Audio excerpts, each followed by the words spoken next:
And we are live on our first show, Jack and Deanna. Deanna, are you excited? Hello. I'm excited. Okay, we're going to have some guests, hopefully. We're going to have people joining us. And stay with us today. We're going to talk about what is RTS and what is NLP and how can NLP help people with RTS, which basically means ex-Jehovah's Witnesses. It's like the whole alphabet today. That's right. We're going to figure all this stuff out. So stick with us.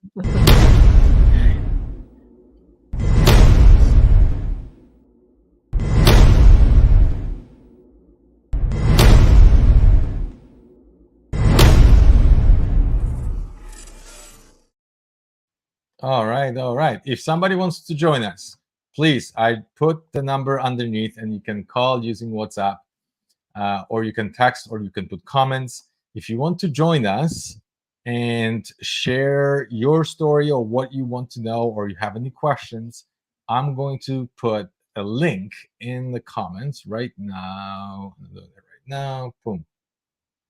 You just click on it and you can join us. So Deanna, tell me, what the heck is NLP? Okay. NLP stands for Neuro-Linguistic Programming. Okay. The Sounds linguistic, super complicated. not super complicated. The linguistics basically means words. The Language, right? neuro part refers to the brain. And then Yep. obviously it's the programming. So it's how words program your brain. That's how we learn. That's how we're going to go into talking about beliefs. But everything that's in our brain gets there because of words.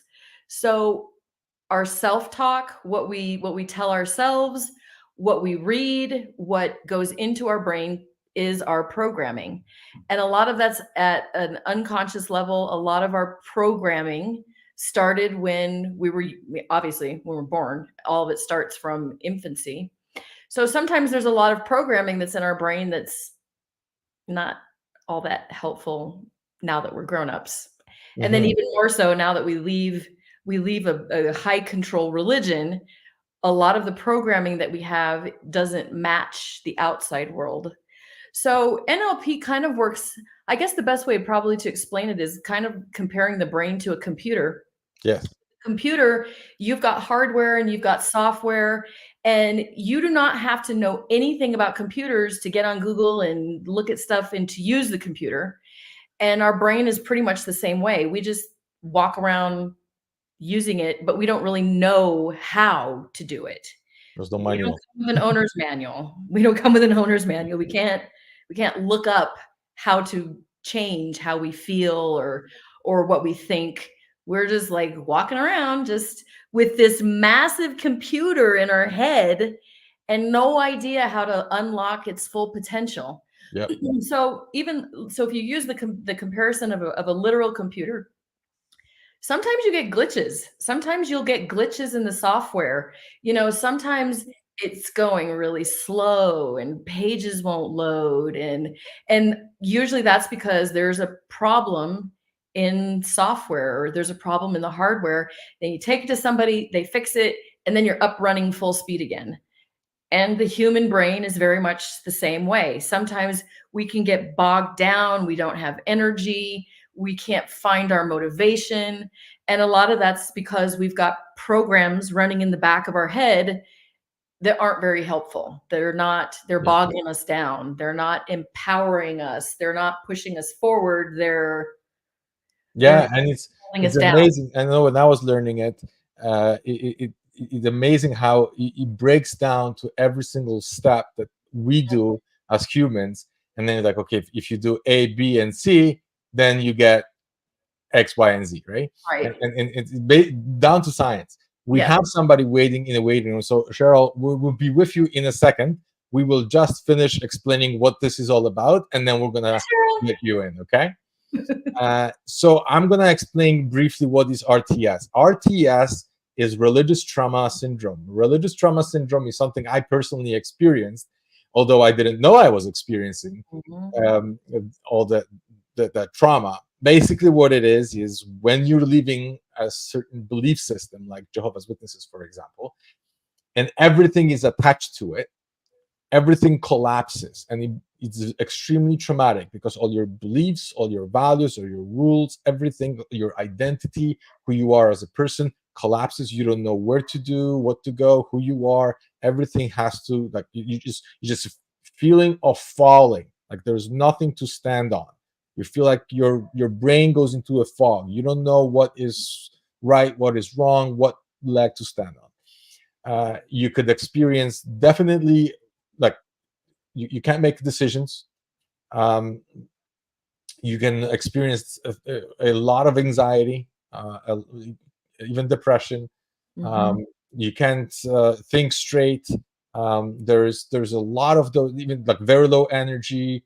You don't know who to trust. A lot of trust issues, a lot of fear involved in this, and it's so traumatic to the point where you can't function normally. It's like experiencing trauma, whether you ever experienced in a car accident or anything like this. Your nervous system can actually collapse. Right. It was built on something that now it collapsed. And now, hard to rebuild from this. Personally, because I was already a coach and I already knew NLP, I used it on myself and it really helped. I believe, Dina, you did exactly the same thing, right? Honestly, I feel like it saved my life. I Right. went I went through was so traumatic that if I didn't know how to reprogram my brain and take control of the emotions and release the trauma, I don't know what would have happened to me. So I feel like it saved my life. Right. So what we decided to do, we decided to join our forces, and we're like, okay, we've learned this, we went through this, and let's share this with others, and let's just allow people to join. And if they have a specific problem, maybe with our skills, we'll be able to help you guys out. Okay. Yep. So Yep. we have somebody waiting. Let's be, unless you want to add something, Dina. No. No, I think that pretty much covers it. Just another comparison going back to the brain. Sometimes your computer will tell you you need to update your software. You need to update the software. And our brains need the same thing. We need software updates. We need the newest, greatest, the most efficient at all points of our life, whether we're suffering from RTS or whatever it is that we're going through. You know what? Just as a side point, too, a lot of people, too, could be suffering from trauma, not just from the religious side, but if they're disfellowshipped, they could be going through divorce. They could be Yes. going through all kinds of other personal things. So then you've got like this double whammy. Then it's not just the religious trauma that you have, but it could also be very personal life traumas too. I just had to throw that out there. No, no, that's usually, unfortunately, it is combined with losing a job, Yeah. losing a marriage mate, losing kids. I mean, it just Mhm. piles up, right? Yeah. So NLP can really help. So let's see what our guest has to say. Cheryl, you Girl. are muted, so you have to unmute yourself somehow. Just click on the little microphone. We can't hear you. You have to unmute yourself.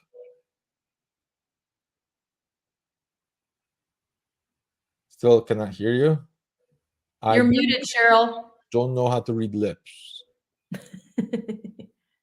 yet. We have somebody from Ontario, Canada. Oh, that's awesome. I'm in Toronto. I'm wondering where you're from. Rachel, if you're close to Toronto, come to our meetups. We have meetups once a month. Cheryl, it's you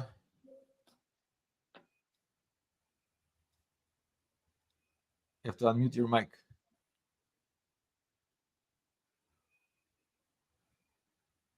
Can you find a little button to unmute? No? You're gonna try connecting again? All right. That went very well for the first guest. I like that. Nice and smooth. She didn't argue a lot. I like that. I was worried. All right, you can then just log yourself out and log yourself back in. See if that happens. If that helps. Okay. In the meantime, we'll just mention a little bit about beliefs, because that's one of the things that we wanted to mention today. We're not going to talk about beliefs when it comes to doctrinal beliefs, whether you believe in paradise on earth or whether you go to heaven or hell or whatever. Those are your personal things that we're not going to touch upon that. There's tons of other channels that discuss those things. You're more than welcome to use those. Here, we're going to talk mostly about subconscious beliefs. Right. Beliefs that were programmed into our mind without us knowing, and we accepted them or developed them ourselves without even knowing that we developed them. And based on those beliefs, we make decisions every day, even years or decades after we left Jehovah's Witnesses. I give you one example. When we were going door to door, and at the beginning we were just all excited, maybe we're going to get a Bible study or this and that, but door number 1, no. Door number 5, no. Door number 105, it's no, I'm not interested. After a while, you're anticipating that people will reject you. If you hear enough no's and you're not prepared enough, you're hoping people will reject you. You don't know what to say if they don't reject you. You're afraid if they do accept you. And then with enough time of that repetition, which this is how I bring this program, you go into the real world and you start developing beliefs that no matter what you do, no matter how hard you try, how long you try, nobody will listen to you, because you have 1,000 doors you knocked on and nobody did listen to you. You never made any difference. You subconsciously expecting people to reject you, and you feel comfortable with rejection but uncomfortable with acceptance. Right. That will mess you up really badly in a workplace. If you want to run a business, it can stay with you for life, and you have no idea why that happens, why everybody else is selling and you cannot sell anything, because subconsciously you're automatically expecting that people will reject you. Those things we gotta root it. Beliefs, they're so powerful, and so this is something natural that the brain does, because a belief supports learning. Once you form a belief, it kind of gives you a basis so that you can learn and build on it. The brain doesn't have time to decide what you believe every 5 seconds. So you believe something, like, for example, when you're a child, you might be told that fire is hot. And so your brain accepts that. And now you don't have to think about it every single time there's fire. You don't have to go, oh, do I believe this or not? Or no, it's in there. It's in the programming. I think it's important too to understand how we get beliefs too. There's a bypass system in the brain, so that when somebody of authority speaks, the brain just accepts it. Yes. So in the beginning, it's your parents. It's the parents who say, don't do this, don't do this. And the brain just accepts that as truth. As we get older, the group of people that we believe, that we accept beliefs from, gets a little bit bigger. So it goes from parents, then it becomes teachers. And then as we become adults, we accept knowledge, we accept beliefs from people of authority, like doctors, attorneys, people in any sort of position of power and authority, elders, governing body. So anytime somebody of authority says something, the brain does not kick in critical thinking, because this is somebody that we trust. This is somebody of authority. It just goes straight into the unconscious mind, and it becomes part of our beliefs. Then what the brain does, in order to keep our beliefs intact, it filters for proof. So if you believe that all people reject me, or nobody's going to listen, your brain will now search for proof and ignore anything that doesn't fit that belief system. So you could have a great conversation, but all the brain will be able to focus on is what supports your belief. People don't listen, people are rude, people are, or whatever. And that's natural. That's what keeps our belief box safe, is filtering for proof. That's super important, I think, because a lot of us are maybe hoping to try to convince family of, look at all this knowledge I have, look at all of this. And we can show people in our family that's still in, we can show them proof. And that's why they can't hear it. They can't say it. Because if they believe that it's the truth, you can have all the evidence in the world, and their brain is not processing it. Yeah.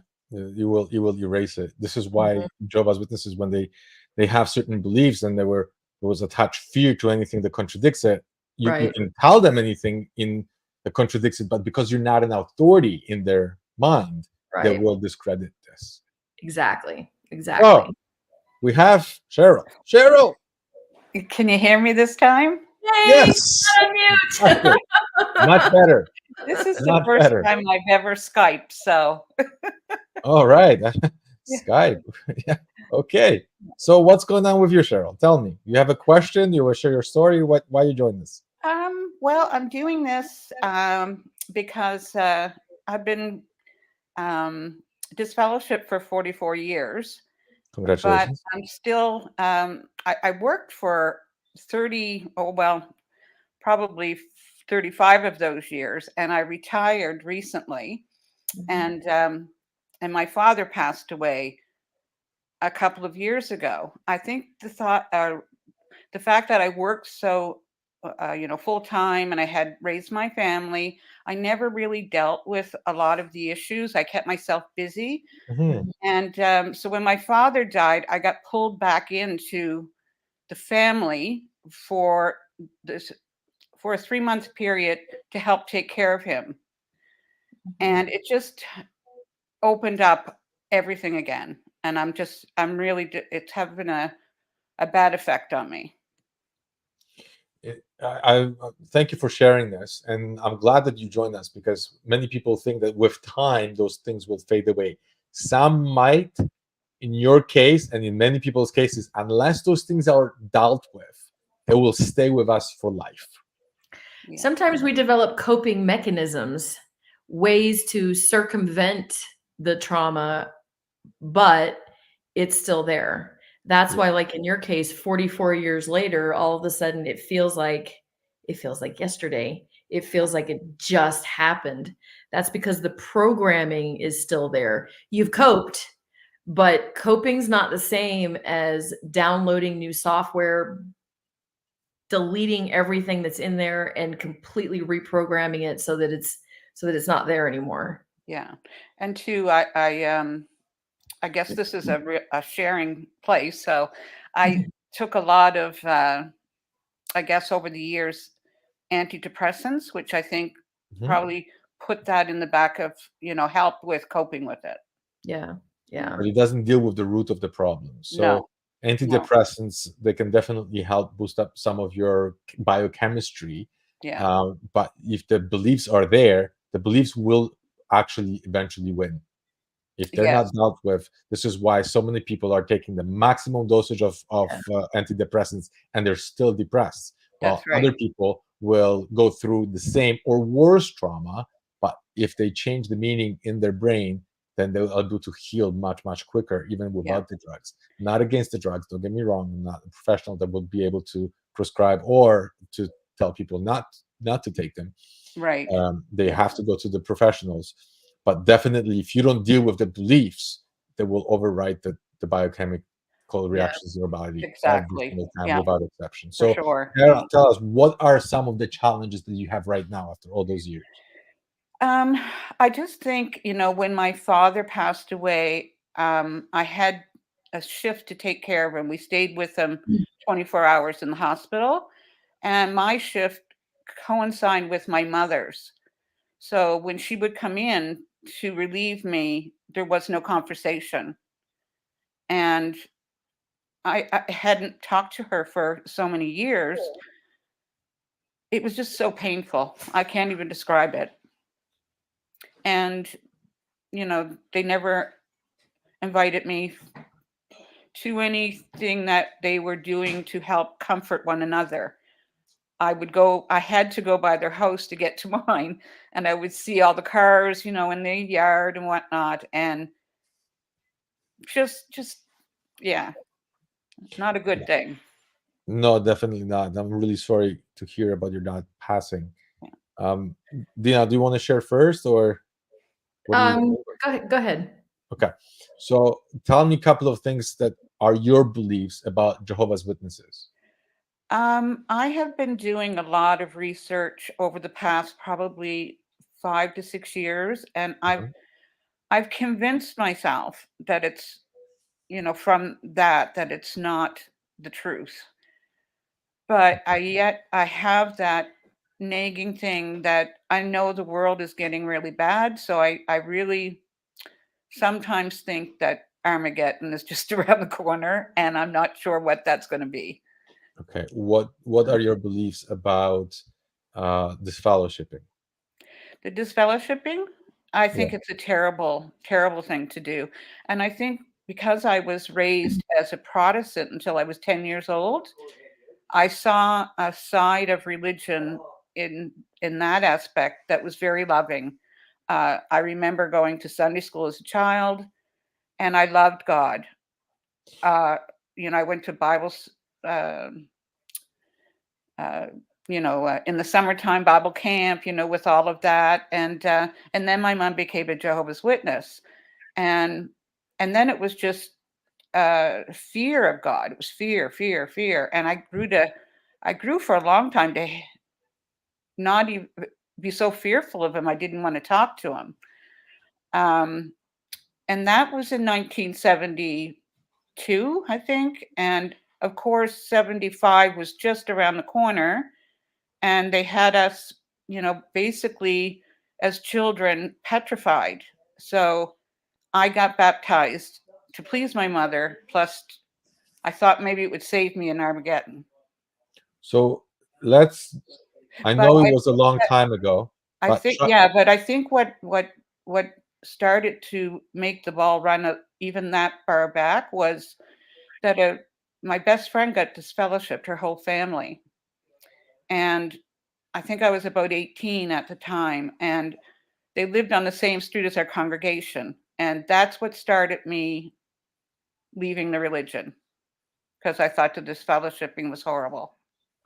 let me ask you this: when you were at JW, did you ever see anybody who was disfellowship? Did you ever hear about people being disfellowship? How did you treat them yourself? That was really my first experience with it,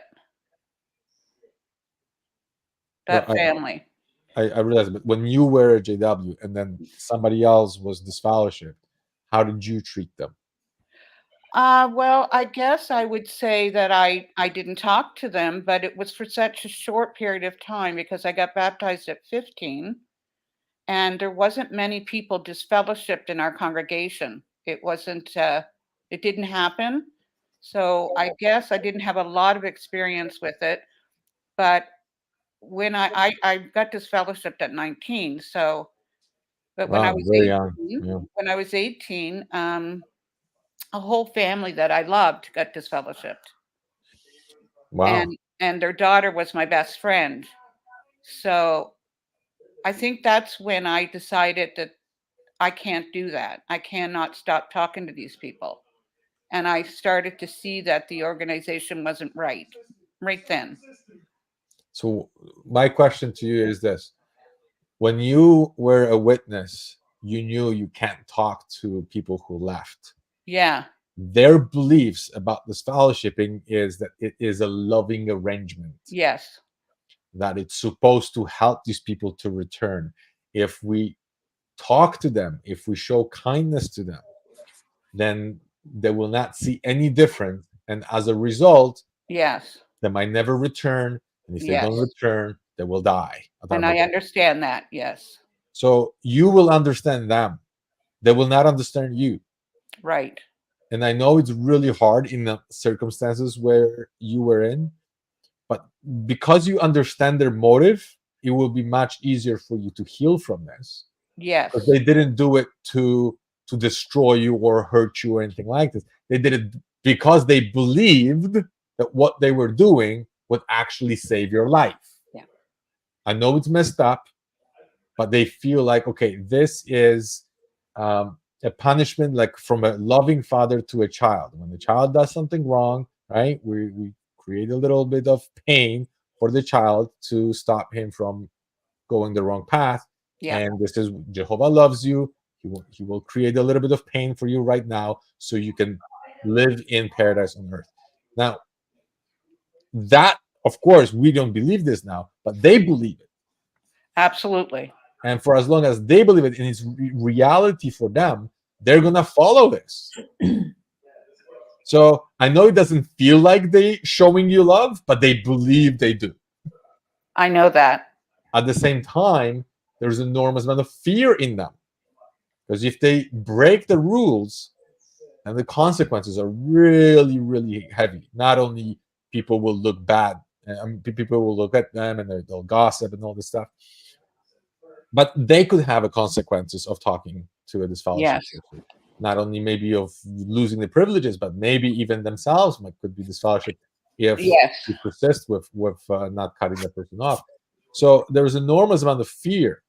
So on one hand, they're like, okay, we have to do this out of love. On the other hand, we have to do this out of fear. So when you have those two combined, you have your carrot and the stick. And that's how they are controlled, because of those beliefs that they have. Now, you cannot control their beliefs. There's nothing you can do about it, but you can control yours. What you believe about them, what you believe about disfellowshipping, and what you believe about yourself at the same time.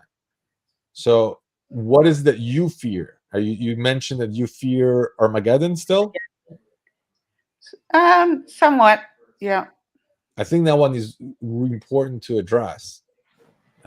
It's a deep subject. I don't think we have the time to cover the subject today, but definitely do research about it, because that fear of Armageddon, I've heard of people like you who were decades outside of the organization, and anytime there is something wrong in the world, they're like, oh, maybe they were right.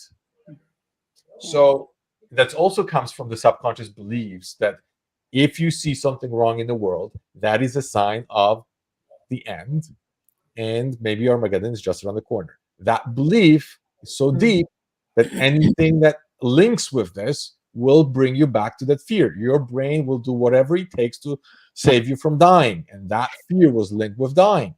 So now you got to look at a couple of things. First of all, I would actually, when I had to deal with this, I would actually take the Bible and read those chapters: Matthew 24, Luke 21, and Mark 13.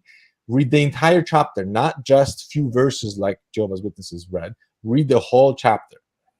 And then also do a research of statistics about war, statistics about famine, statistics about pestilences or whatever natural disasters. You will see that almost everything gets better.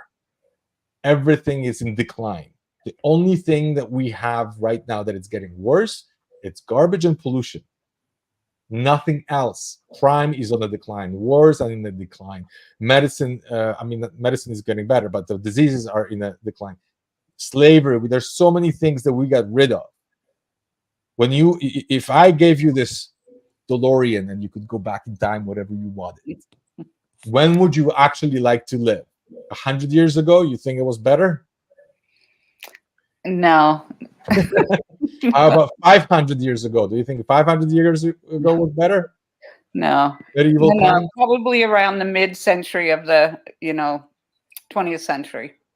Middle of 20th century, in the 50s, where segregation between black and whites was still very prominent. Women have almost no rights. Yeah. Was that a good time? No, probably the 70s. What was in the 70s? The Cold War or something? Listen, when we look at the time that we're living in right now, it is the most magnificent time we've ever had. Kings and pharaohs didn't have the kind of life that an average person has today. If a king had a toothache or a problem with his tooth, would you rather go to a dentist today or 1,000 years ago as a king or a queen in your case? Yeah. I'd like to add something here too. Jack's 100% right.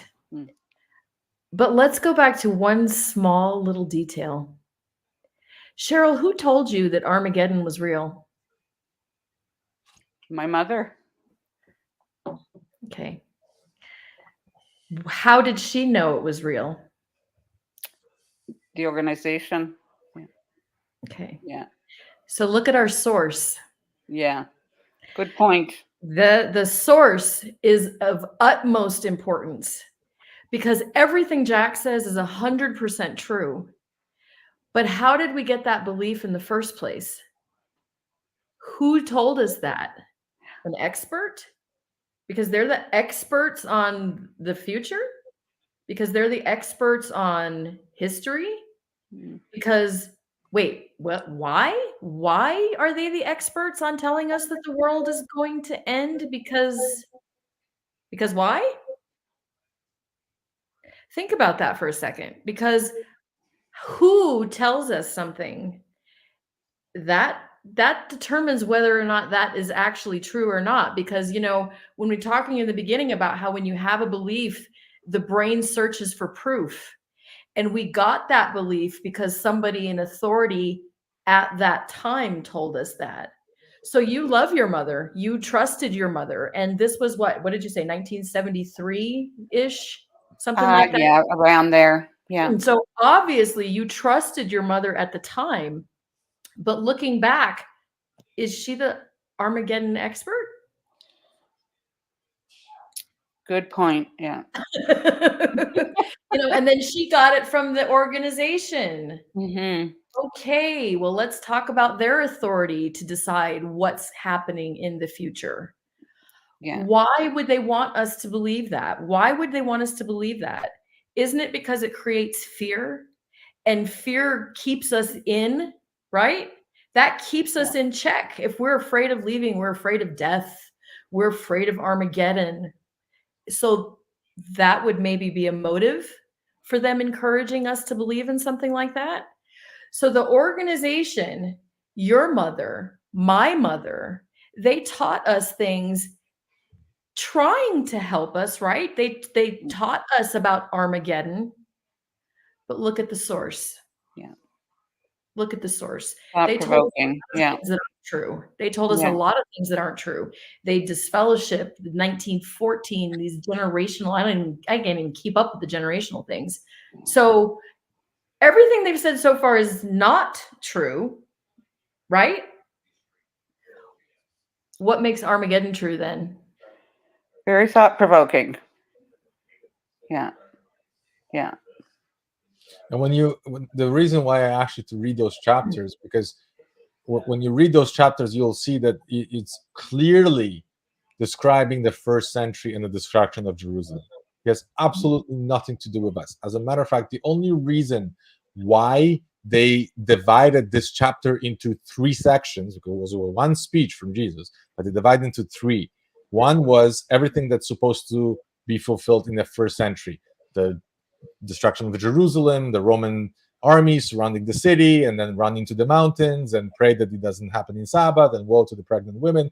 All those things supposed to be only for the first century. Yeah. And then there was another things like, oh, Jesus will come on the clouds, and the stars will fall from the heavens to the earth. I remember when I read that, I'm like, stars will fall from the heaven to earth. What the hell? Scary stuff.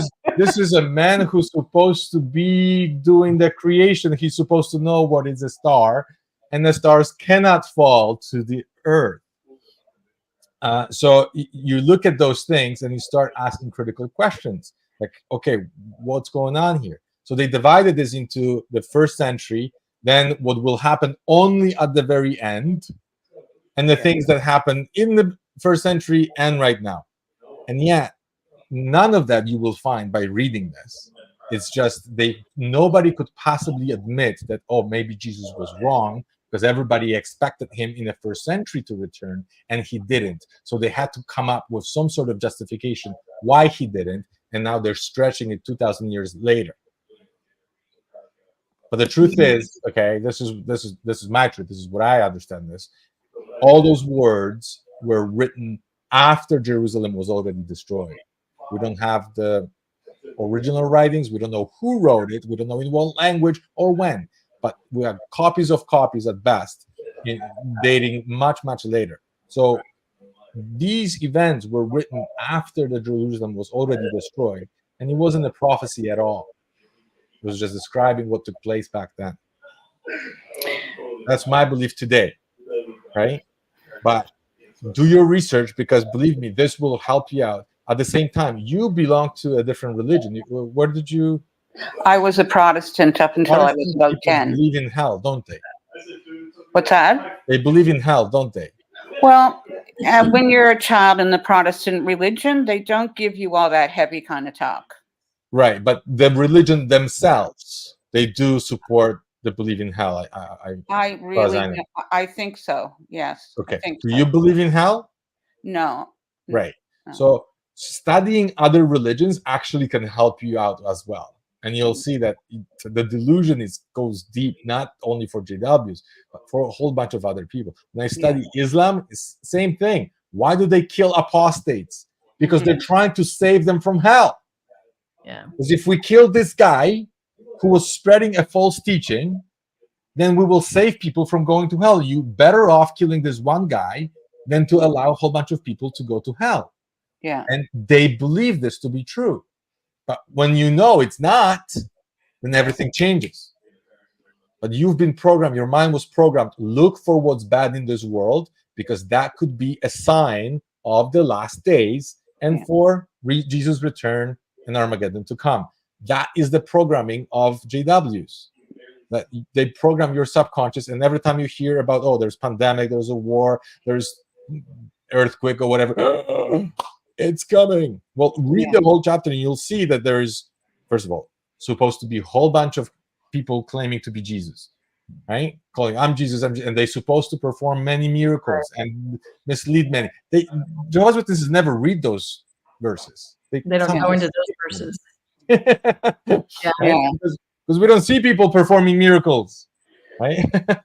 Although some people claim, but you can't prove nothing. And then also considering the source. Who is it that told us that? Didn't they tell you it was going to come in 1975? Well, yeah. How credible is that? Right. How credible is that? So you've got people with ulterior motives, the upper echelon, they have ulterior motives to keep people in check. Yeah. You have your mother who's sincere, but she's not the expert. They're wrong in their dates. So maybe they're wrong about everything. Maybe there is no such thing as Armageddon. Yeah. Maybe it's totally fine. Mm-hmm. Maybe if you imagine the future right now, the future of humanity, what if it's wonderful? Nobody can predict the future, but instead of being in fear from what people told us back in 1975 and carrying that with us, what if it's beautiful? What if the future keeps progressing at a wonderful rate with wonderful inventions, and what if it's wonderful? Yeah. Very, very wise, because getting rid of the old belief does not necessarily mean that you're going to be fine. You can find a whole bunch of contradicting beliefs to what you believe, but unless you replace it with something better, they will come back. It's like getting rid of weeds from your garden. There's a hole. There's a vacuum. There's a hole, yeah. And then you got to put something in there, right? The proper way of getting weeds is get rid of the roots, and you put some soil, then you put some seeds in there. Right. Yes. That's the proper place. And then something else grows in its place. Yeah. It's the same thing here. Once you realize, hey, you know what? We got rid of so many things as humans. We took care of so many diseases. We don't have to worry about leprosy anymore. We don't have to worry about slavery anymore. We don't have to worry about being killed in the middle of town and had our heads chopped off just because we disagree with the Pope. Like all those things that were normal day life for thousands of years. None of that exists anymore. Things are getting better and better and better. Unfortunately, the news is not doing a good job by showing what's better. They're only showing what's worse and what's really not working.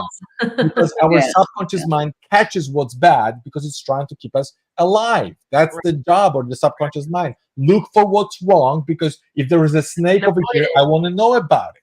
Mm-hmm. Right? If there is a little, I hear footsteps. Mm-hmm. What is this? A tiger? It was a survivor mechanism for thousands of years. So we always look for what's wrong, because it meant our survival. But today, it means money. Yeah. The news, media, everything is designed to startle people. Yeah.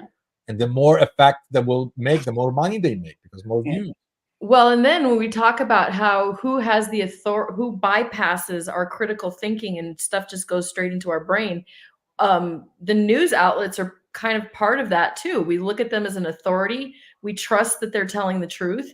And so when they tell us all these disastrous, catastrophic things, we're just like, and then it goes straight into the unconscious mind. Yeah. So we've got to be super careful about what we're putting into our brain, because even watching TV, this is a totally separate topic, but even watching TV lowers the brain waves, 100%. slows brain waves down, so that you're even more in a susceptible mode to just going, oh, whew, this is horrible, this is horrible, this is horrible. And then if you have a belief like Armageddon's real, then your brain is like, this is proof, and you're living in a state of fear when you don't have to.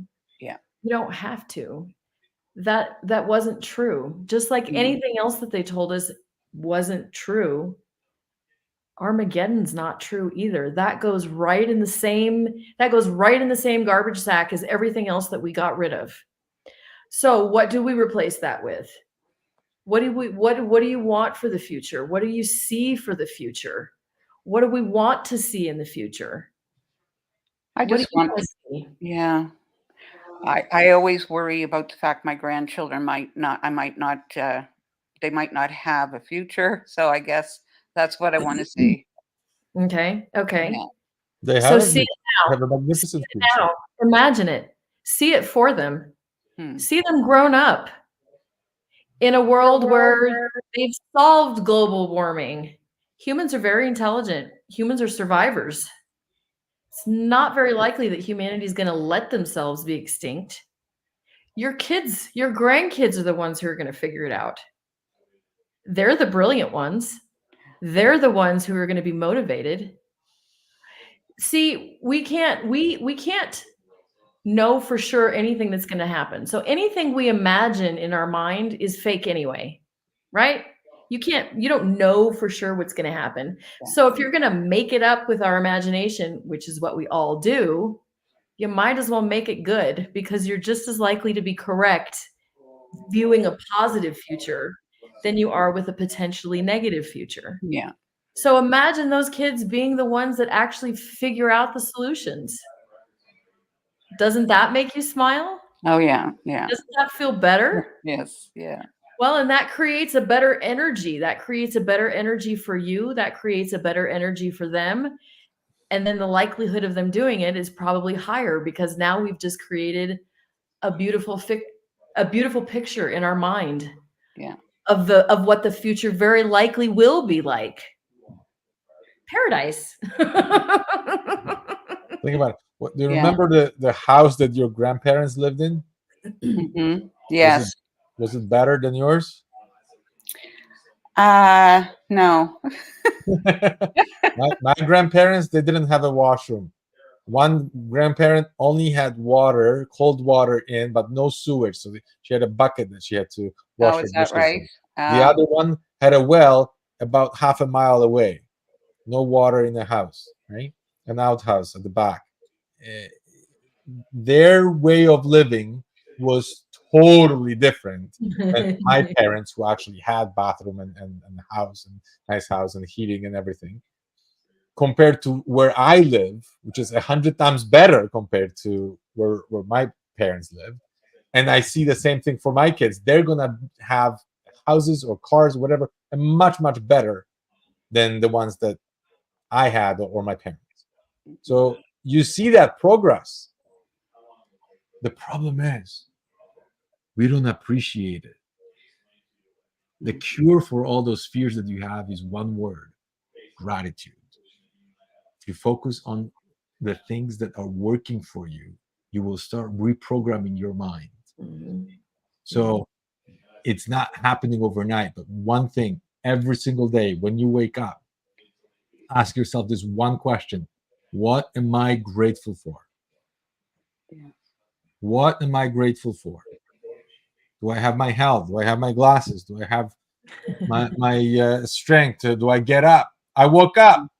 I started with waking up, and I'm looking at, okay, there is a woman right next to me that I love, right? I'm grateful for that. I'm living in a house that I built myself. I'm grateful for that. Yeah. Very happy, right? And then you start building from that. Yeah. Every day, first thing in the morning, and first thing before you go to bed, because those things will program your mind and subconscious more than anything else. Yeah. Okay. Yeah. Okay. Okay. Sounds good. There's not been. Well, this is the first show that I've It's never the first show for seen. all of us. Yeah, you're our first guest. So But I've join never. us next time. If you have any more questions, we'll be very happy to hear your progress. Yeah. But today we want to also give a chance to others. So yeah, Oh, thank you very much. absolutely. And I thank you so much. I just love your show, Deanna. I just look forward to your videos. Yeah. Okay. Good. I'm glad. Thank you so much. That makes my heart good. Okay. All right. Thank you, Cheryl. Bye-bye. So we don't have anybody waiting, but we have some questions. Okay. We have how about all the new trauma from the new light and all the messages we are now getting? Okay, so those of you who don't know, JW's changed some stuff in their policy, and they're basically saying, hey, if you have somebody who's disfellowship, not apostate, but disfellowship, you could contact them just to invite them to the meetings, just to invite them to the memorial assembly or start studying or anything like this. Now, a lot of And if people they are go to really the meeting, triggered. you can say hi. You can say hi at the meeting. Yes, you can say a greeting. And then I think this will actually create more nervousness for them because they're like, okay, we can go say hi. But if we strike a conversation for a little too long, the people Run away. well, 5 seconds or less, right?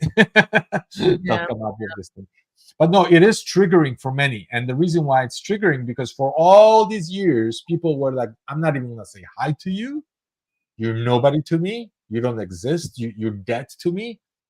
And all of a sudden, oh, please, Jehovah is giving you another chance. The memorial's coming. Will you return? And then it is triggering, of course.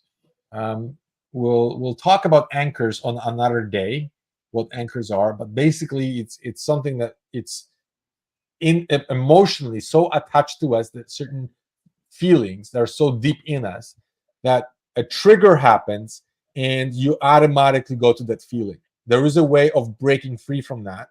Okay. Yeah. And maybe we'll discuss this on the next show. Yeah. But there are ways of breaking free from those anchors, okay, by creating a good empowering anchors and breaking the old ones. But when it comes to this new light, and people are asking me this same question, what should I reply to them? I think if this was me, they're not going to call me because I'm an apostate, as they called me. I always ask them like, oh, that's fantastic news that they're changing things. Be happy for it. So you level off with them, right? Mm-hmm. And then you start asking questions like, what else do you think they will change? See, you're not attacking them. If you attack them, right, it's like you're pushing against them, and then they'll push back right away. But you want to align. If you align with a person, and then you maybe even compliment them for something like, oh, I'm glad that they're changing. It's great news, progress. And then you make a tiny little shift, 1 degree, by saying, what would you like to see next to be changed?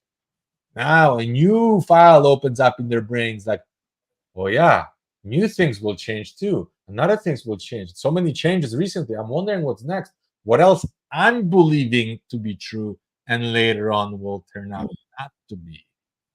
And then you start with curiosity. That's the very first step for somebody to wake up. When you don't attack them, never attack them. They'll just dig in their heels and they'll never level off with you. But if you align with them and say, okay, great, I'm happy about those changes. Hey, beards now, that's great. No tie. Women can wear pants. That's awesome, especially in countries like I'm in Canada and I see these women with skirts in like minus 20, 40 degrees, and they're freezing their asses out, right? And many of them, they're wearing pants and they're covering them with skirts. It's so cold. And now they're allowed to wear pants. So I'm glad for those changes. And then you start asking questions. With JWs, with most people, to break a certain belief, it's not what you tell them, it's what you ask them. because they have to do it themselves. Most people change their mind not during the conversation with you. They change their mind when they're at home by themselves, thinking, this person asked me this, and I didn't have an answer. And they're thinking, and the wheels start spinning, and I don't have a good answer. And I'm wondering about this myself. And that shift happens.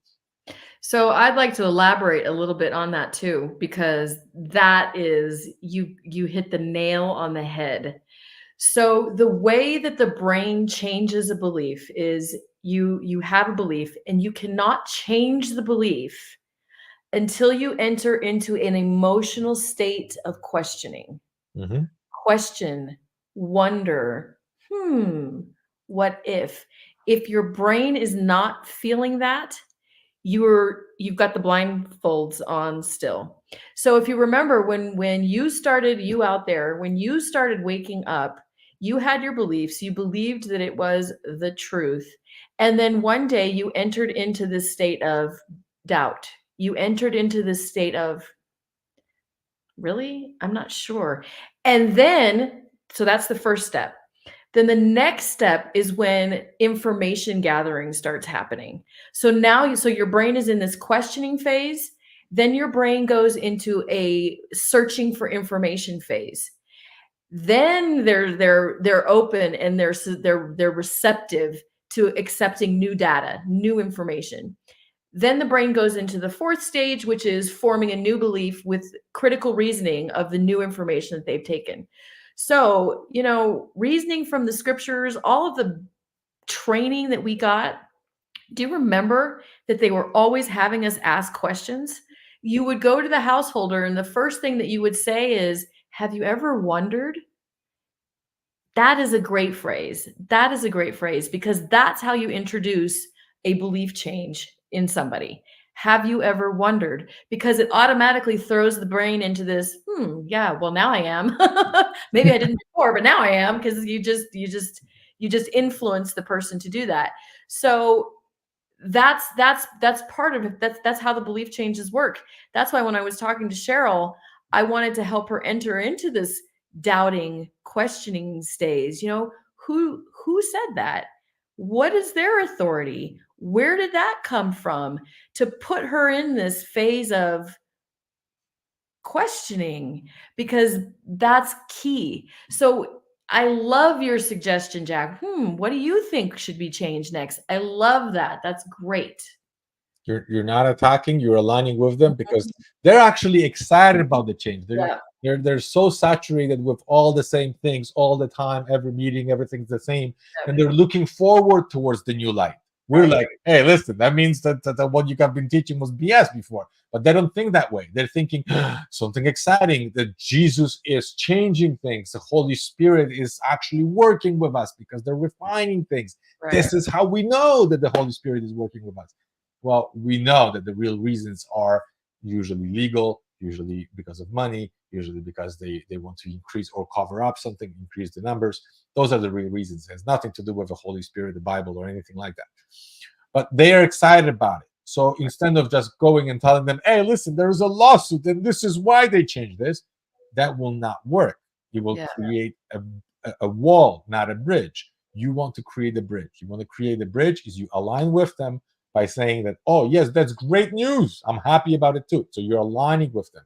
And then when you have rapport, and you can only influence people that you have rapport with, remember that. And when there is rapport, then the person who is more certain will influence the other. That's the magic of influence. The person who's more certain will influence the other if there's rapport. So first align, and then start asking thought-provoking questions. And who knows, something might change. We have somebody here who woke up 2 weeks ago. DF 2 weeks ago. I'm not sure where you woke up, but you got DF 2 weeks. Facebook user. If you could join us, that would be wonderful. You're just freshly out. It would be great if you could join us. I posted the link again in the comments. Just click on it. You can join us, or you can call in. That would be great. We have somebody who says, hello, Jack. Your blood video is what helped me wake up my wife last year. Thank you. I'm so glad that I was able to help. And I'm very glad that your wife was woke up. And if two people are married and one person wakes up, the other one doesn't, oh boy, is there pain. There's emotional pain, there's spiritual pain, there's family pain, there's painful on both sides, not just for the one who wakes up, it's on both sides. So if two people wake up, it's wonderful. And you'll see that your life, your marriage, your relationship will get 100 times better now. Yeah. I don't doubt that one bit.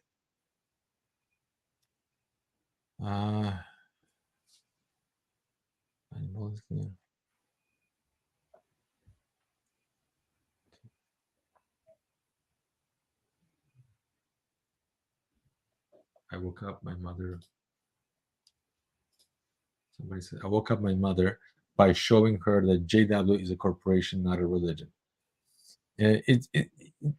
Sometimes what we see, because we believe, oh, this is a religion, this is for God and channel of communication, and that when we see a very similar pattern somewhere else, because our brain looks for patterns all the time. It's always looking for patterns. And when we see the patterns, it's like, oh, this is the same like that. I was on the business training, and during the business training, I'm listening to the speaker, and the speaker basically describes Watchtower. He talks about, he just uses different words, but the structure is the same. He talks about the board of directors, and I'm like, okay, those are the governing body members. And then he talks about managers. Oh, those are the circuit overseers. And then there's elders, right? And there's ministerial servant. And then he talks about the timesheets and the filling out the report cards for everybody's performance. I'm like, this guy wants us to run our businesses like a religion. And the moment I thought of this, I'm like, holy crap. The religion I'm in is being run like a corporation. So when that was a very good move by you, Natalie, because when we're trying to help somebody change their beliefs, doubting the source is key, is absolutely key. So like I mentioned before, one of the people that we're very susceptible to believing is religious leaders. So showing that, wait, are these religious leaders or is this a corporation? A corporation does not carry the same kind of weight in the brain as what religious leaders do. So that's a great way to wake people up, is shake the authority. Let's cause some doubt of, why do we believe this? It's okay if it's coming from somebody who's a legit authority, but then when their authority is in question, which obviously the governing body's authority is in huge question. Once somebody's able to accept that, then you can start questioning everything that you've been told, because they're not the authority anymore. Absolutely. See, the creating of beliefs comes from, I think there are four main sources. I think it's your parents, media, and politics, religion, and significant emotional events. So if something happens in your life that it's very significant and very emotional, then chances are you're going to develop beliefs very, very quickly in order to protect yourself, to make sure it never happens again. Right. So most of the things that happen during your life, if they're boring, regular, nothing, through repetition, you're going to remember it. But chances are you're going to forget most of it. But if something is very emotional, as waking up from JWs is quite emotional, divorce is very emotional, being shunned is very emotional, your brain will go into a hyper mode of developing beliefs in trying to protect yourself. And this is when we see people going into an anger stage. And they're like, okay, they lied to me, everything is wrong, now they destroyed my family, destroyed my relationships, and this and that, maybe I lost my job, I lost my wife, I lost my kids. So many losses, and people go into rage. Understandably so. I went through that phase too. The challenge with that is, if you stay in that phase for too long, oh boy, you're not gonna damage the watchtower, you're gonna damage yourself a lot more. So there is a moment when you got to start healing. This is why we're here. There's tons of other YouTube channels where you can find out what's wrong with the watchtower. They're doing a great job. They analyzing all the broadcasts and all the watchtowers, whatever. Great. We want to show people like, okay, I'm done with this. I already know. Life after. Yeah, I already know I don't want to be there. If you already know you don't want to be in that religion, you already know it's not the truth, and you're still kind of feeling lost. You don't know which way to go, and you still have some pain inside. You don't know how to heal. That's why we're here. Call us, and we'll discuss those things with you. We're more than happy to do that. Yeah. Trying to look. Yeah, or post questions in the chat. You can call in also.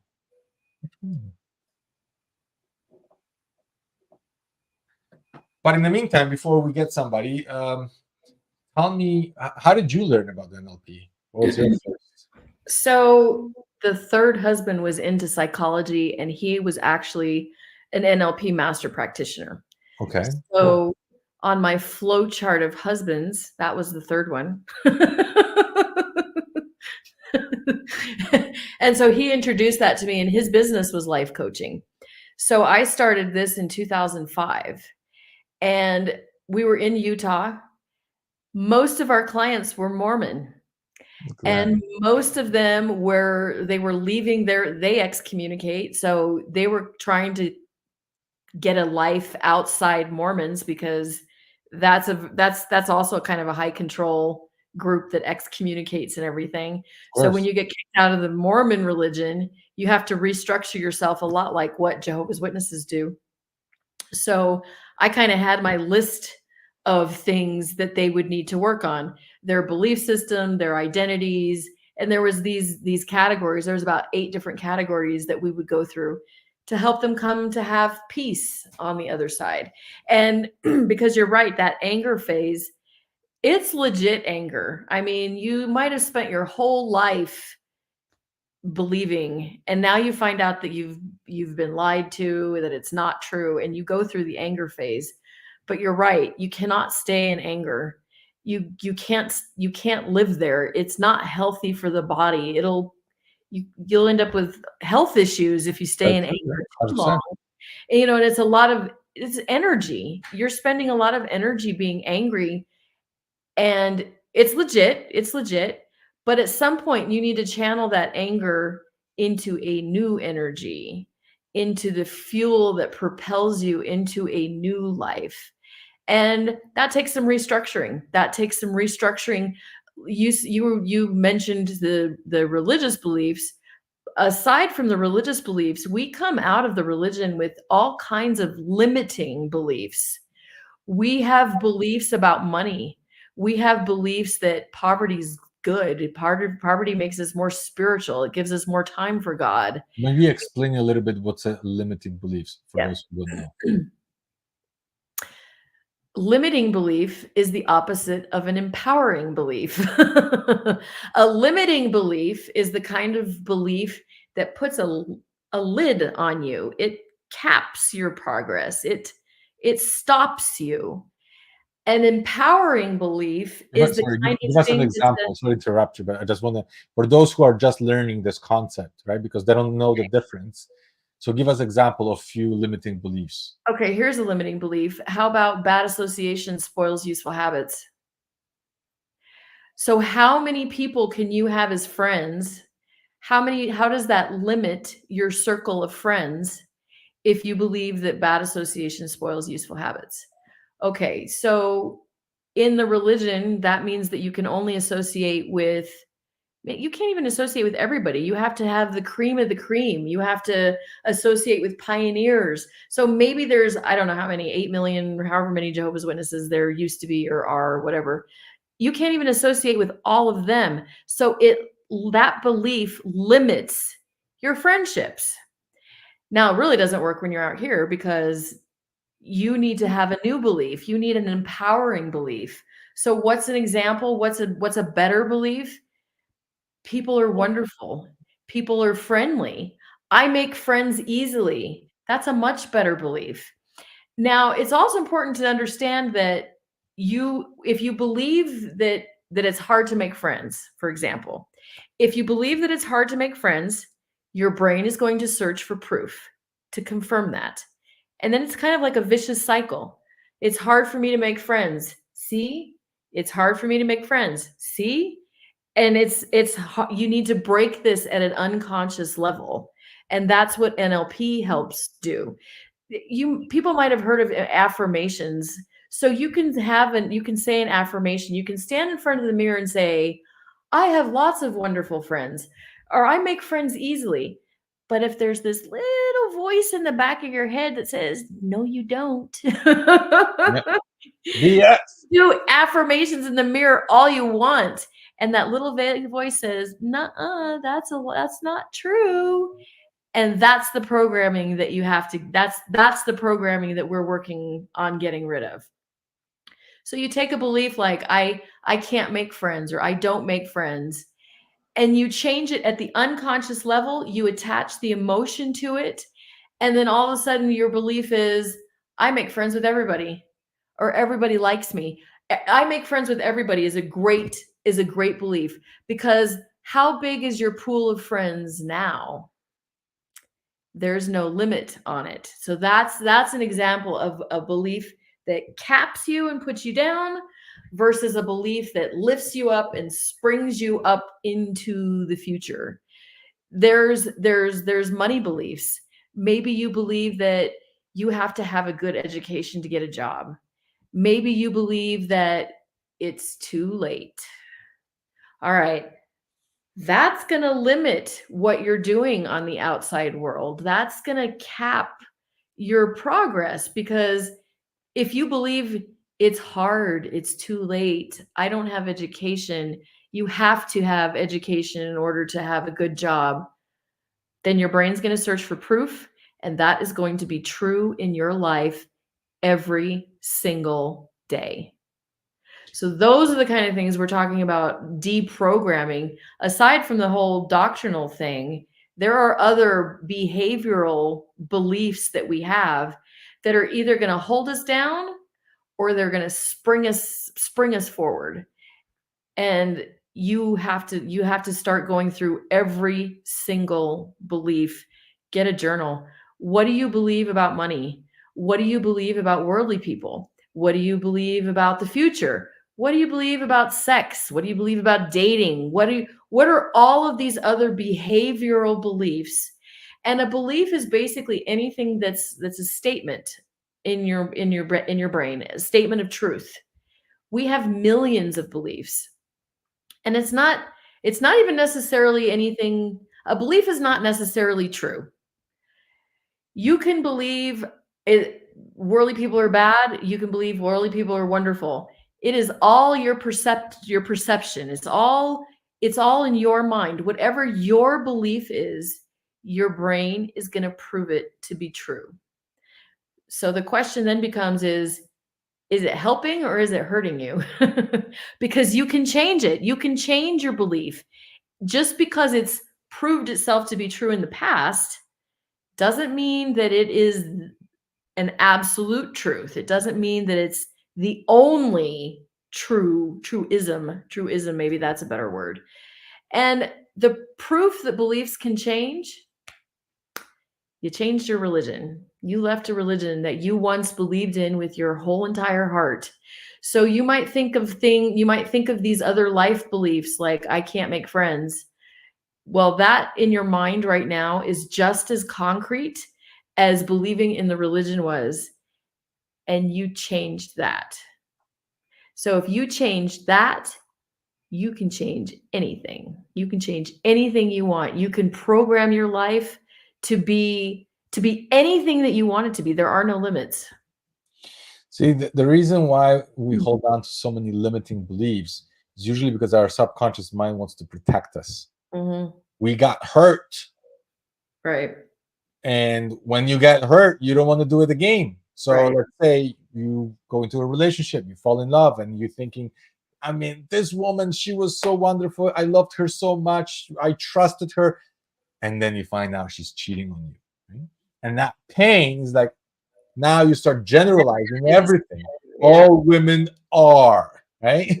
Right. All men are, all this are, all white people or black people. or at the same time, when you're thinking about yourself, there's usually a two in it. I'm too young, I'm too old, I'm too fat, It's too hard. it's too hard, right? There's usually the two. So remember, the moment you say it's too, is like, oh, there's a limiting belief there. Yeah. Yeah. What is it? Where did it come from? Who gave it to me? A lot of times we accepted it from somebody else. Or what took place in my life when I accepted this as true. Like Deanna was saying, you just got to go to the source. Where did that belief come from? Who gave it to me? Says Why? who? Right? Says who? And then you realize, oh, that's not my belief. I borrowed it. Right. Borrowed from my father, from my friend, from my teacher, from an elder, from JWs, from whatever. I borrowed it. It's time to give it back to them. Yep. Software update time. Not my belief. I love your word. You borrowed it. Just because you borrowed it and you used it for a while, give it back and get another one. If it doesn't serve you, let go of it. And then some of the things you're going to have to test it out. So you got hurt in a relationship, you develop beliefs about dating and love and relationships and so on. Sometimes you got to have a leap of faith and say, okay, I'm going to go for another relationship and see what happens. But then you're going to be, your senses are going to be like, is that person doing the same thing? Right? And then you're going to start looking for patterns. And like, yes, you are the same like your mother. I remember myself when I was dating one girl, and then the relationship fell apart, and I was dating my current wife, and I actually, because I was afraid that she's going to be the same because of the behavior patterns, I created exactly the same situations just to see if she's going to freak out. And then she's like, she didn't freak out. Oh, maybe not all women are the same. And then it breaks your pattern, right? So try new things, because you can very easily see when we're kids, we're trying many things. Why are kids amazing with technology? Why? Are they super smart compared to us? No. When they take a new device, they do this. Try this doesn't work, this doesn't work, this doesn't work, this doesn't work, and this doesn't work, and this this works. Okay, good. This doesn't work, this doesn't work, this does. You give it to an older person. I pressed something. I don't know. I pressed. I don't know. I'm done. And they're like, I'm not good with technology. You haven't failed enough yet. Right. Like with the kids, they're like, boom, boom, boom, boom, boom, boom, boom, boom, boom, boom. They press everything at 300 times, and then they figure it out. But we as adults, we're like, oh, we got burned one time or two the most, and we're like, oh, I ain't doing that shit anymore. We protect ourselves. The limiting beliefs are because we got burned. We don't want to experience the pain. But truthfully, the more fearful you are of something, the more you should do it. Here's one phrase that that belief really helped me. Do what you fear, and fear will disappear. Do what you fear, and fear will disappear. Here's another belief that helped me to actually wake up from GWs. Don't accept anything as truth until you hear at least one opposing belief. Don't accept anything as truth until you hear at least one opposing belief. And then I thought about it. I'm like, oh, that makes sense. Otherwise, I can be so biased. Otherwise, you're biased. And then I'm like, holy crap, I never examined why people left Jehovah's Witnesses. Right. I could understand why they got this fellowship for sex or drugs or whatever. But why would people leave, and what did they find it better? What do they know I don't? That one belief, like, I gotta examine another point of view. I don't have to agree with it, but I never had a chance to examine somebody's different opinion about this. And the moment I did, it's like domino effect, right? Yeah. Sometimes one belief, you accept one belief, and your whole life can change. Yeah. That's one of my favorite quotes is, whether you think you can or you think you can't, you're right. Is the glass half full or is it half empty? They're both right. It just depends on your perception. So whatever it is that you're holding on into your mind right now, don't believe it. Don't believe it. I don't care how much proof you have. Don't believe it. Question everything that's in your head. Oh, your eyesight gets worse when you hit 40, huh? Says who? Because if you believe that, it's much more likely to happen. Your brain is going to search for proof for it.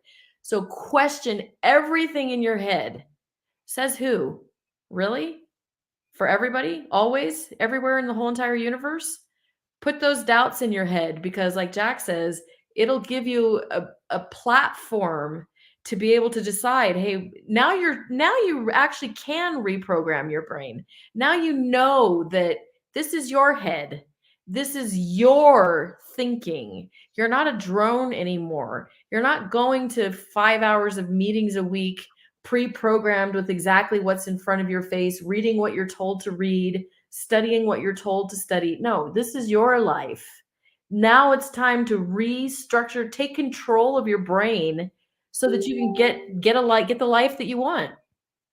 Now, let me ask you, how did you use NLP during the waking up process?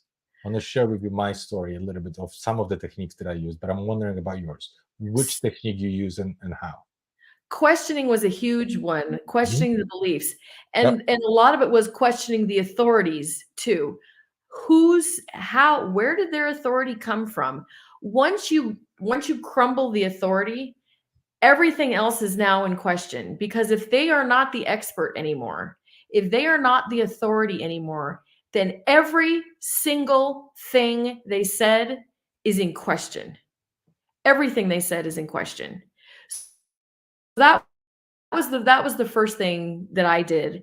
And probably reading Crisis of Conscience was a huge leap ahead for me. Mm-hmm. And then the next thing was going through I didn't really tackle doctrinal beliefs that much, because once I realized that the authority of the governing body was not legit, that just kind of like crossed out everything doctrinally for me. I didn't need any other proof. If they're not the conduit, if they're not legit, nothing they say is legit to me. Now this is all open season on, okay, let's figure out what else we believe. And so probably the first thing that I started tackling was, how did I feel about people in the world? What did I think about worldly people? Because I used to think that they were bad and evil. Now I have to live with them. Now I have to work with them. Now I have to make friends with them. Now they need to now they're my clients. They're my neighbors. So I cannot view them the way that I did in the box. Now I have to view them a different way. So I went through some very specific NLP processes, and I would change about 15 beliefs a day. Oh, I wrote wow. down a list. Yeah, I was dedicated. I made a list of everything that I thought. You know, I'm nervous of strangers. Worldly people are dangerous. Bad association. Basically, any beliefs are usually around 3 to 4 words too. So any statement that you have in your head that is about 3 to 4 words is usually controlling your programming. Yeah. So first of all, I went through all about what I thought about the world. Then I went, what do I think about money? What do I think about my abilities to have an income? What do I think about the dangers of having an income? What are the dangers? And so I had to really, I'm digging all of my brain to figure out which beliefs are going to hold me back. Which beliefs do I want to keep because they're supporting me? And then whatever this belief is that's not very helpful, I'm going to reprogram it, because I can believe anything I want. I think that's probably the most important thing I want people to take away from this. If you believe something, you don't have to keep believing it.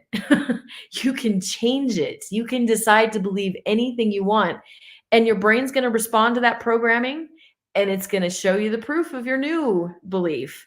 So I went through how I viewed the world, how I viewed money, how I viewed dating, how I viewed sex, how I viewed the future. That was another huge one, because Cheryl was talking about holding on to beliefs of Armageddon.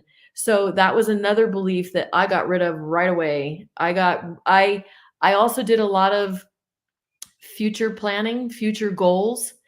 when you're in the religion, every human needs future pictures. They need something, the brain needs something to look forward to. It needs something to move forward to.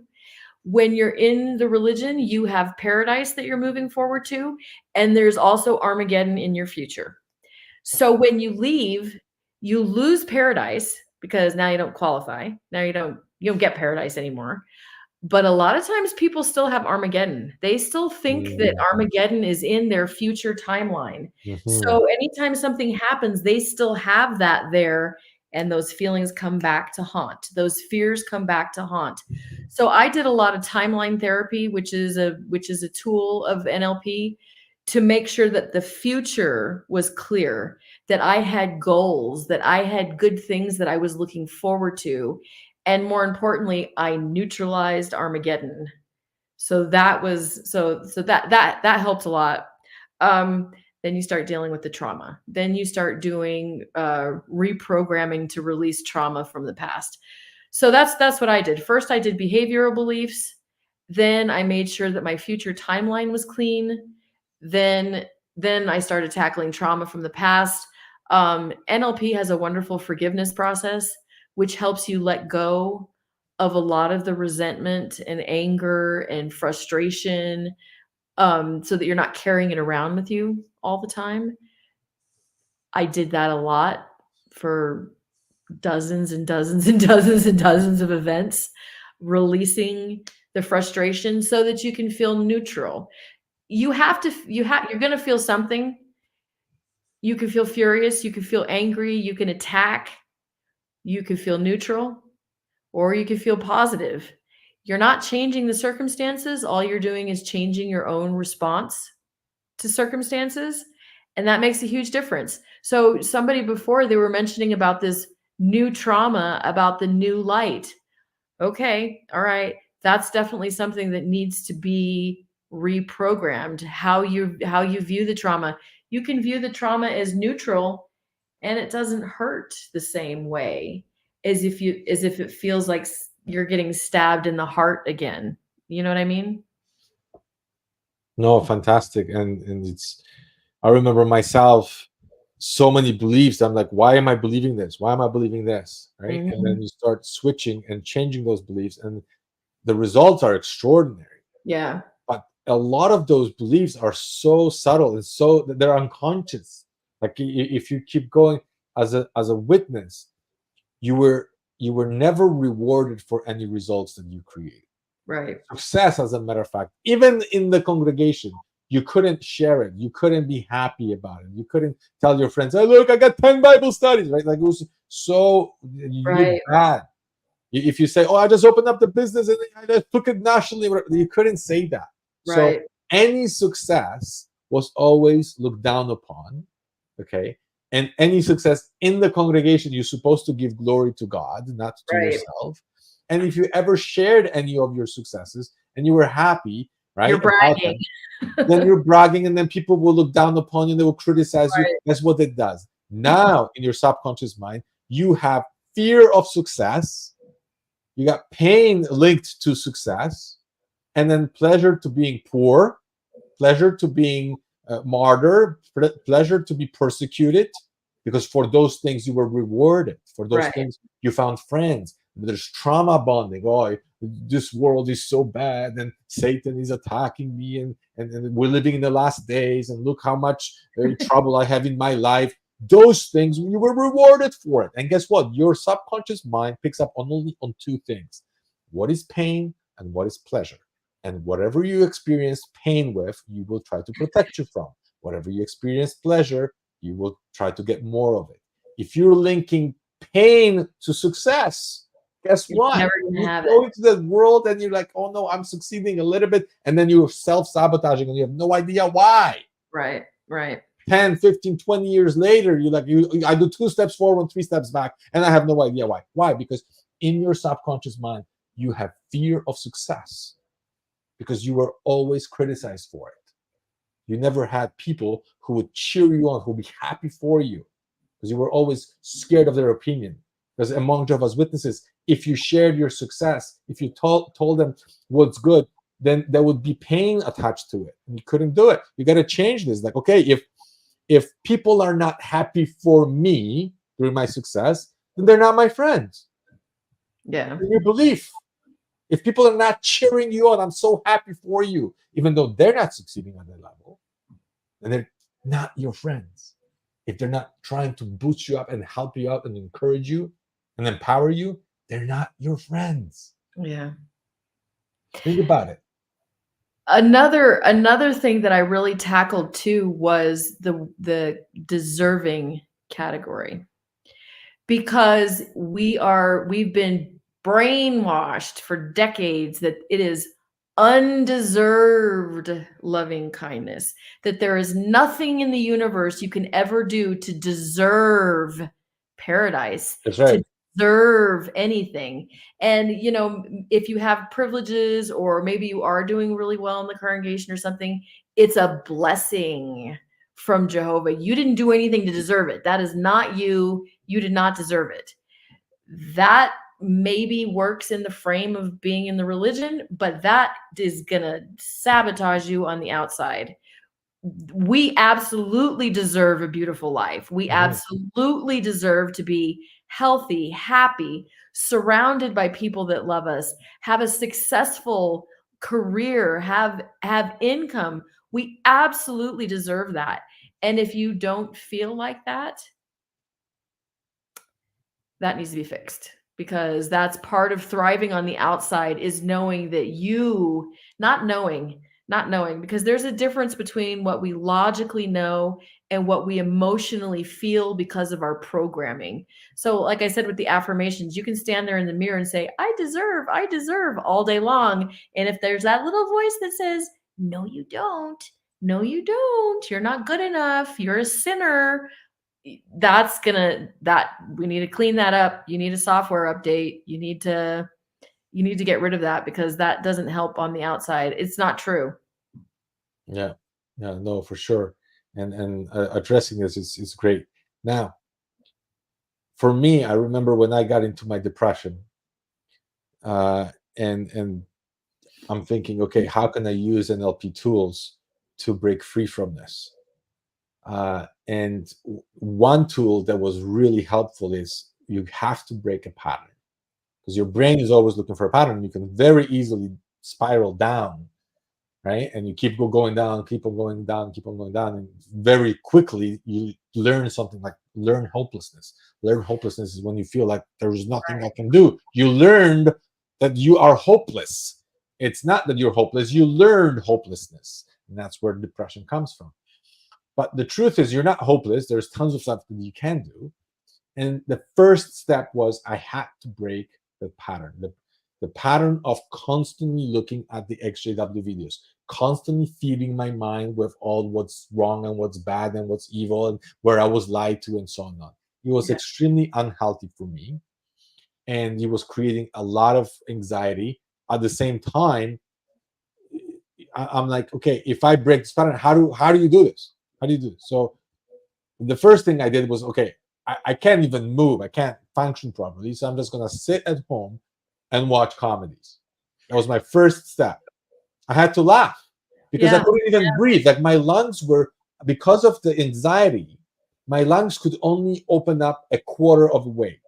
No more than that. I was like that bad. I could take a breath a quarter of a way.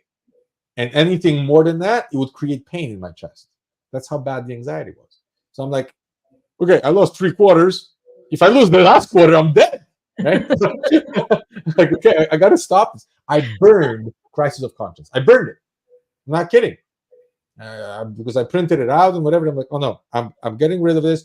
I cannot read anything of XJW thing. I cannot read the Bible, the books from JWs, nothing. I have to cut everything off.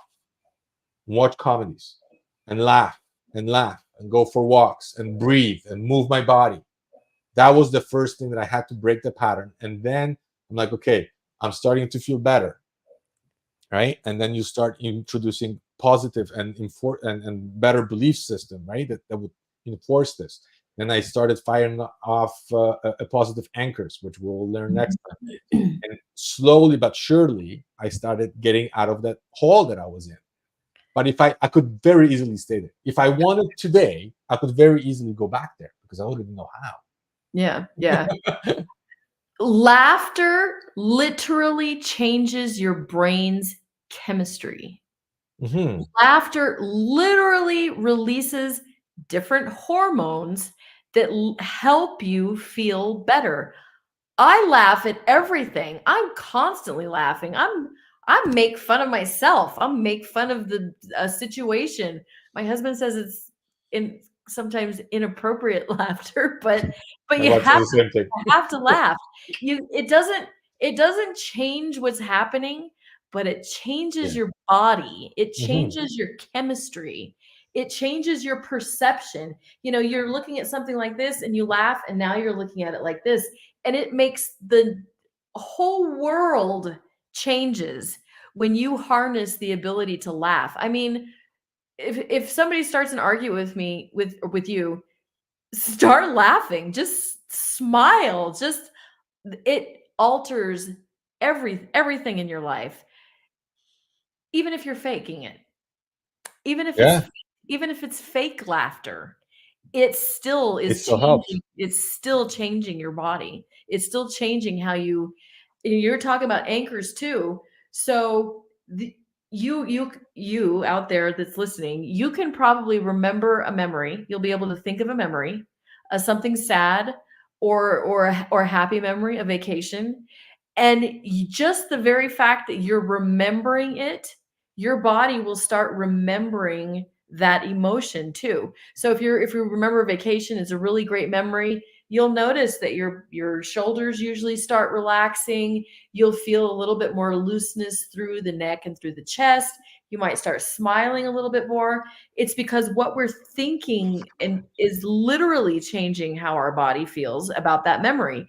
So if you've been through trauma and you can look at it through the eyes of laughter, it doesn't store in the body the same. It doesn't trigger the same because you've anchored a new emotion to it. You've attached humor or something more lighthearted.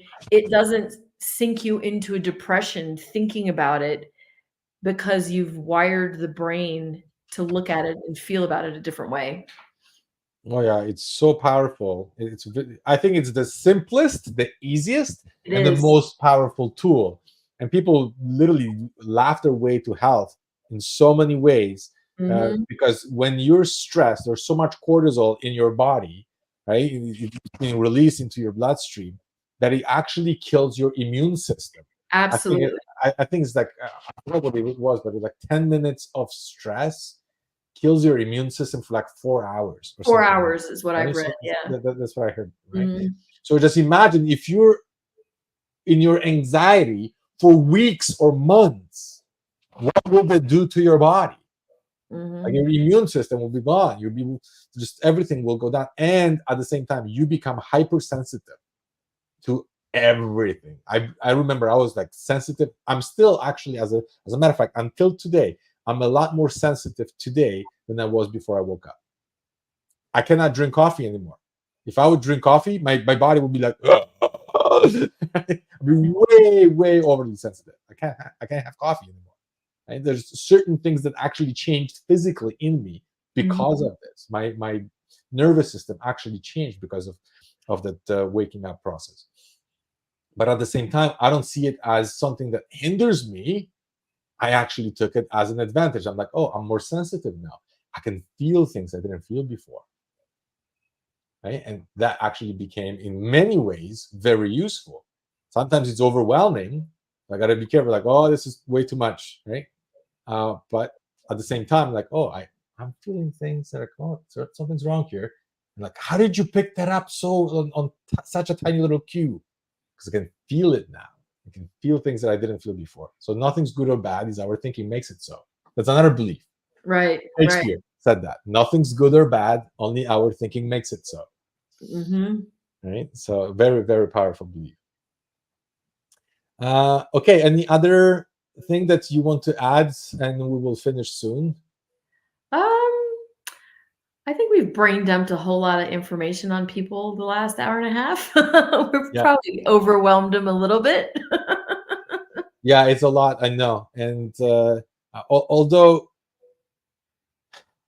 NLP is wonderful, I use it a lot, but it's not the only tool. Don't get me wrong. Like there's many. Some people would like it, some people will not like it. Mhm. This is not something that we promote. Like you have to go through this route. Right, No, right. it's one of the tools, and some of the tools that helped me helped you. And I'll be honest, I used some of the tools with NLP, and they didn't work.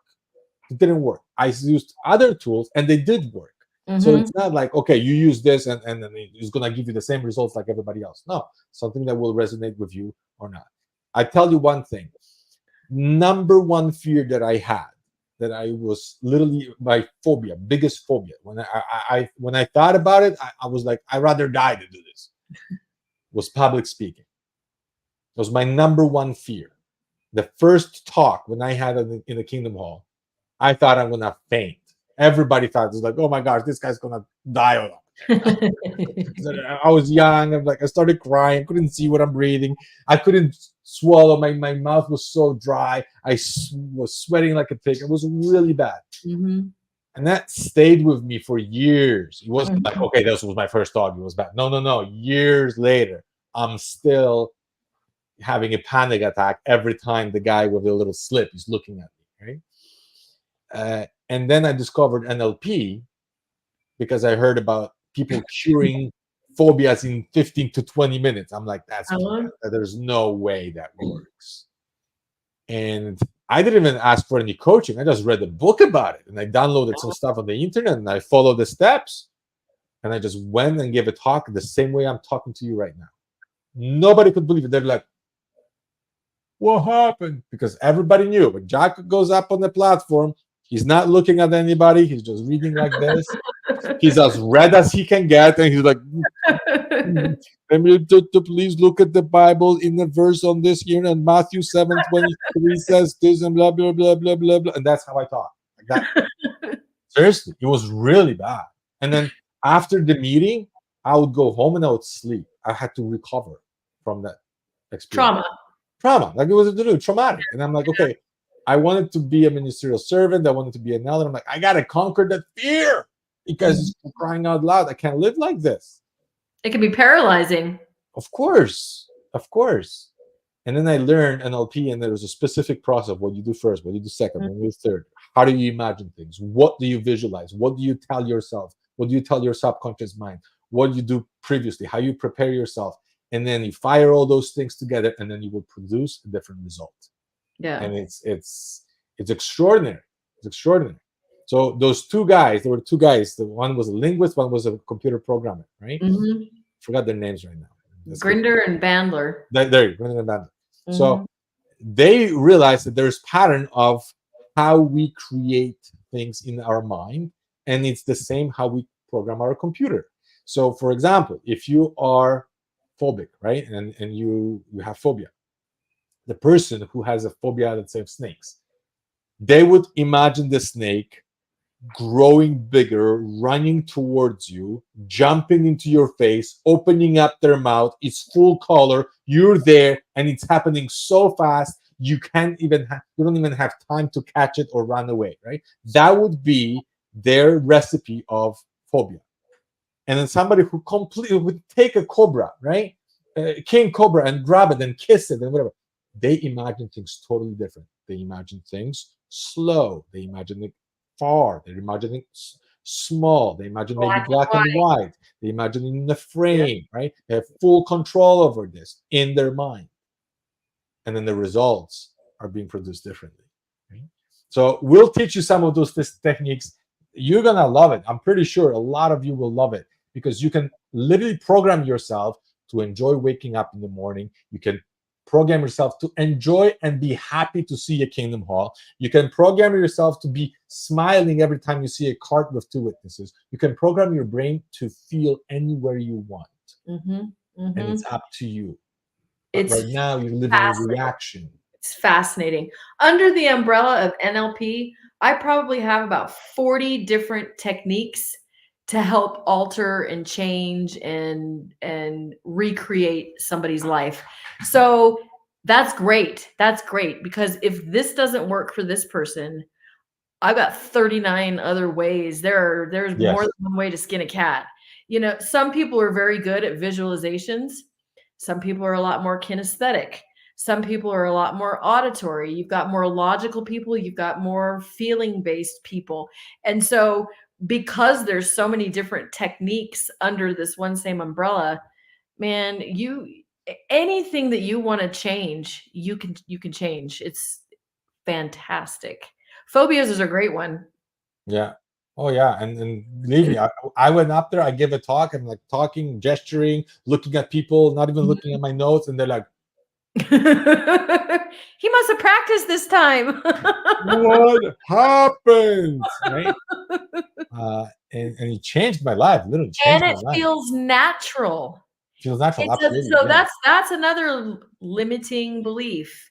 Yes. We tend, as humans tend to think that change takes time, that change is hard, that, maybe you can't teach an old dog new tricks. No, no, no, no. You have a supercomputer up here. You can change happens instantly. And it's painless. You don't even realize that all of a Mhm. sudden you're not doing this old thing, or the new habit installed is just automatic, and you forgot. You didn't even you forgot you did this. You forgot you worked on it because it's so naturally it's natural. Your brain is in harmony with each other. The unconscious and the conscious, it's on the same page, and you just become you can be on top of the world. I love it. I love it. I Yeah, could talk about it for forever. sure. All right, awesome. Thank you guys. Appreciate all your comments, and I see there's some JW's in Calgary. Jack, you helped me to heal. Awesome. I'm glad to hear that. And yeah, spread the word, share this video with others. We're Mhm. gonna see you next week, and prepare any questions. And if any of you wants to be a person that, you know what, I got a problem, I don't know how to overcome it, please help me, guys. We would love to have you on our channel, and we'll go through any exercise that we think would help you out. Yep. And even if it doesn't work, at least you give it a shot. Okay, and then we'll try something else. We'll try something else with Yep. people who will try many different things until we get the result. And that's the beauty about it. All right. Okay. Thanks, guys. Thank Talk you. to you next And we'll week. see you on the next one. Okay.